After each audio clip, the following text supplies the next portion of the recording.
নিজের মেয়েকে ধর্ষণ অপরাধে বাবার ফাঁসির সাজা ঘোষণা করলো আসানসোল এক্সক্লুসিভ পক্সো আদালত। এই প্রথম কোনো ঘটনায় ফাঁসির সাজা ঘোষণা করলো আসানসোল আদালত বলে সূত্রে খবর। আমাদের মহামান্য পক্সো আদালত একটি রেপ এবং মার্ডার কেসে আসামিকে মৃত্যুদণ্ড দিয়েছে। এই মামলায় ঘটনাচক্রে যিনি ভিকটিম তিনি হচ্ছেন আসামির নিজের মেয়ে, বয়স ছিল 14 বছর। ঘটনাটি ঘটে গত বছর 12ই মে 2024 সালের আসানসোলের হীরাপুর থানা এলাকায়। আদালত সূত্রে জানা গিয়েছে বুধবার একটি রেপ ও খুনের ঘটনায় রায় ঘোষণা করল আদালত। ঘটনাটি 2024 সালের 12ই মে রাত্রে খাওয়া দাওয়া শেষ করে ভাই বোনের সঙ্গে ঘুমাতে যায়। পরের দিন সকালে নিজেদের মা দেখেন নির্যাতিতা মুখ চাদর দিয়ে ঢাকা আছে। এরপরে চাদর সরাতেই দেখে নির্যাতিতার নাক এবং কান দিয়ে রক্ত বেরোচ্ছে এবং গলায় একটি কালশিটের দাগ। এরপরে তার মা চিৎকার চেঁচামেচি শুরু করতেই নির্যাতিতার বাবা অভিযুক্ত তিনি স্বাভাবিকভাবে ছিলেন বাড়িতে। স্ত্রীকে বলে যে পুলিশ ডেকে দরকার নেই, হাসপাতালে নিয়ে গেলে ফেঁসে যাব।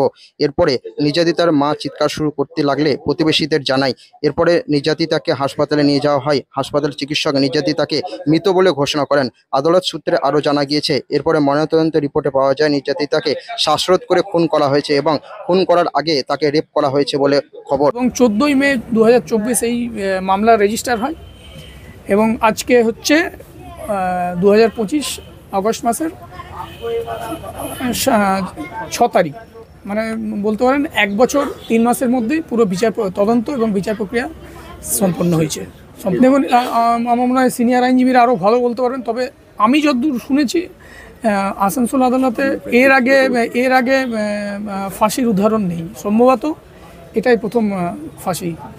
এরপরে 14 তারিখ থানায় একটি অভিযোগ দায়ের করা হয়। পুলিশ তদন্ত শেষ করে চার্জশিট দাখিল করে। এ ঘটনায় প্রায় 15 মাসের মধ্যে আদালত ফাঁসির সাজা ঘোষণা করলো।